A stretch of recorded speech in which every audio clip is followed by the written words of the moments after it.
নমস্কার বন্ধুরা, আশা করি খুব ভালো আছেন। আমার চ্যানেলটির প্রথম থেকে দেখলে বুঝতে পারবেন যে কাগজি গাছে কত ফুল হয়েছিল। আজ দেখুন ফুলগুলো থেকে কিভাবে ফল পরিণত হয়েছে। এটি কাগজি গাছ, গোটা গাছময় শুধু কাগজি ধরে আছে। দেখুন, একদম হাতের নাগালে। খুব ভালো কাগজি হয় গাছটাতে, কিন্তু কিভাবে এত ভালো ফলন হয় সেটা আপনাদের কাছে জানাচ্ছি।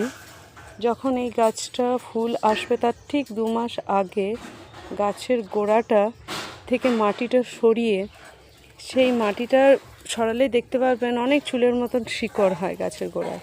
সেই শিকড়গুলি কেটে ফেলতে হবে, পুনরায় আবার মাটি দিয়ে দিতে হবে।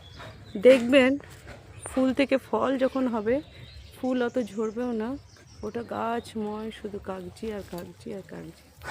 ভিডিওটি কেমন লাগলো অবশ্যই জানাবেন। ধন্যবাদ।